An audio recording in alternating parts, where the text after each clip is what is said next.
Congressman John Lewis, before his passing, wrote, "Democracy is not a state, it is an act."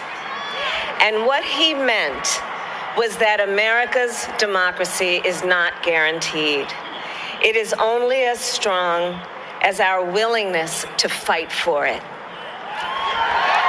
to guard it, and never take it for granted.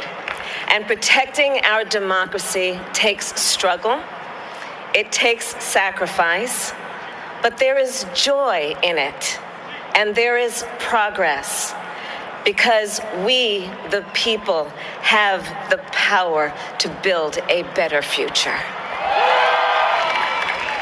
And when our very democracy was on the ballot in this election, with the very soul of America at stake, and the world watching, you ushered in a new day for America.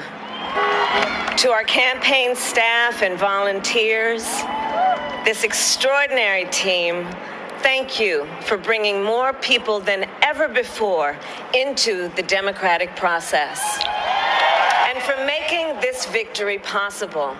To the poll workers and election officials across our country who have worked tirelessly to make sure every vote is counted, our nation owes you a debt of gratitude.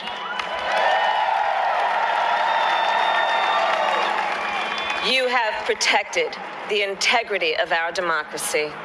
And to the American people who make up our beautiful country, thank you for turning out in record numbers to make your voices heard.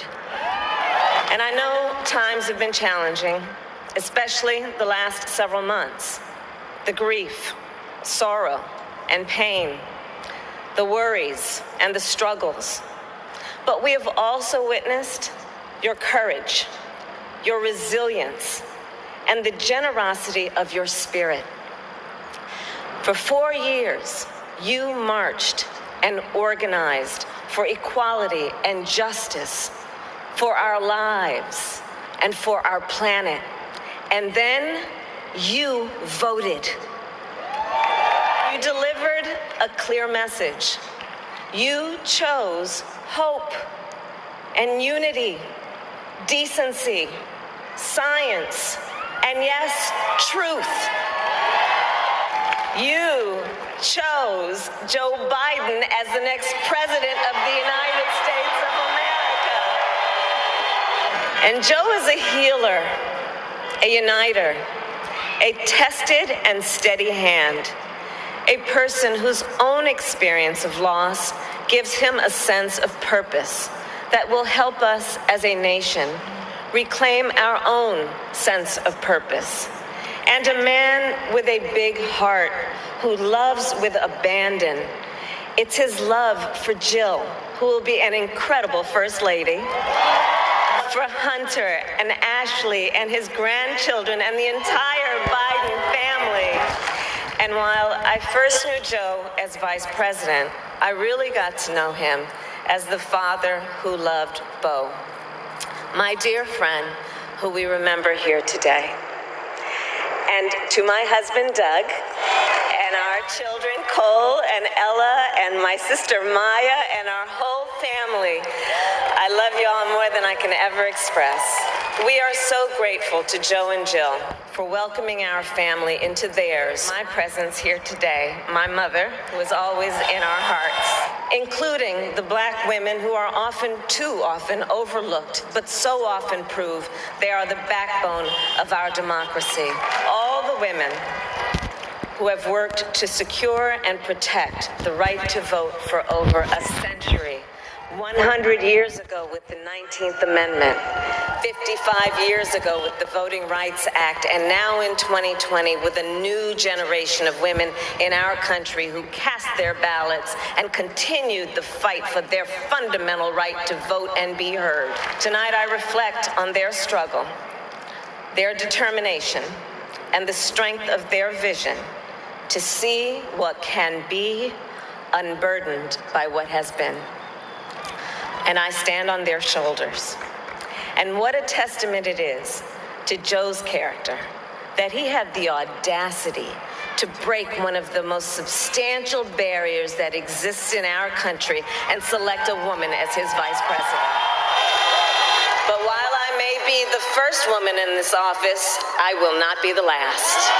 Because every little girl watching tonight sees that this is a country of possibilities. And to the children of our country, regardless of your gender, our country has sent you a clear message. Dream with ambition, lead with conviction, and see yourselves in a way that others may not, simply because they've never seen it before. But know that we will applaud you every step of the way, no matter who you voted for. I will strive to be a vice president, like Joe was to President Obama, loyal, honest, and prepared, waking up every day thinking of you and your family. Because now is when the real work begins, the hard work, the necessary work, the good work, the essential work to save lives and beat this epidemic, to rebuild our economy so it works for working people, to root out systemic racism in our justice system and society, to combat the climate crisis, to unite our country and heal the soul of our nation. My fellow Americans, I'm a proud Democrat, but I will govern as an American president. I'll work as hard for those who didn't vote for me as those who did. Let this grim era of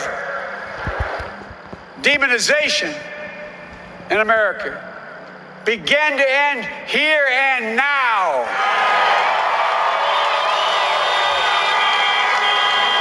The refusal of Democrats and Republicans to cooperate with one another, it's not some mysterious force beyond our control. It's a decision, a choice we make.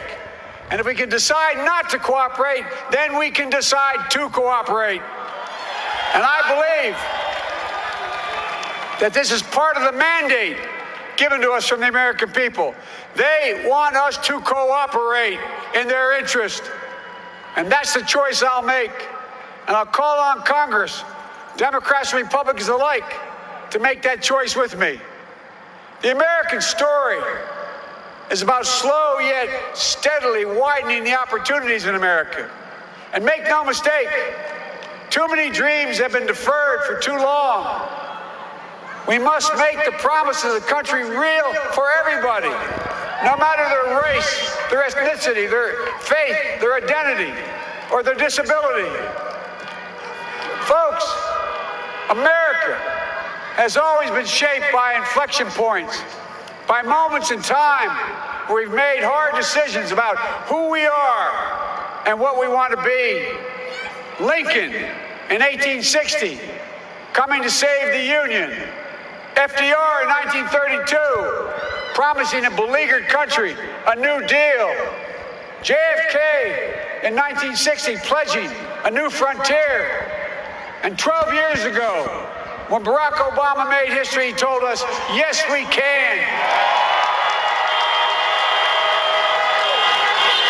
Well, folks, we stand at an inflection point. We have an opportunity to defeat despair, to build a nation of prosperity and purpose. We can do it. I know we can. I've long talked about the battle for the soul of America. We must restore the soul of America. Our nation is shaped by the constant battle between our better angels and our darkest impulses. And what presidents say in this battle matters. It's time for our better angels to prevail. Tonight, the whole world is watching America. And I believe at our best, America is a beacon for the globe. We will lead not only by the example of our power, but by the power of our example. I've always believed Many of you heard me say it. I've always believed we can define America in one word: possibilities. That in America, everyone should be given an opportunity to go as far as their dreams and God-given ability will take them. You see, I believe in the possibilities of this country. We're always looking ahead to an America that's freer and more just, ahead to an America that creates jobs with dignity and respect, ahead of America that cures diseases like cancer and Alzheimer's, ahead to an America that never leaves anyone behind, ahead of America that never gives up, never gives in. This is a great nation. It's always been a bad bet to bet against America. We're good people. This is the United States of America, and there's never been anything we've been not able to do when we've done it together. Folks, in the last days of the campaign, I began thinking about a hymn that means a lot to me and my family, particularly my deceased son, Bo. It captures the faith that sustains me and which I believe sustains America. And I hope it can provide some comfort and solace to 230,000 Americans who've lost a loved one to this terrible virus this year. My heart goes out to each and every one of you. Hopefully this hymn gives you solace as well. And it goes like this: and he will raise you up on eagle's wings, bear you on the breath of dawn, and make you to shine like the sun, and hold you in the palm of his hand. And now together, on eagle's wings, we embark on the work that God and history have called upon us to do, with full hearts and steady hands, with faith in America and in each other, with love of country, a thirst for justice. Let us be the nation that we know we can be, a nation united, a nation strengthened, a nation healed. The United States of America, and ladies and gentlemen, there's never been anything we've tried we've not been able to do. So remember, as our grandpapa used to say when I walked out of his home when I was a kid up in Scranton, he said, "Joey, keep the faith." And our grandmother, when she was alive, she yelled, "No, Joey, spread it. Spread the faith. God love you all. May God bless America, and may God protect our troops."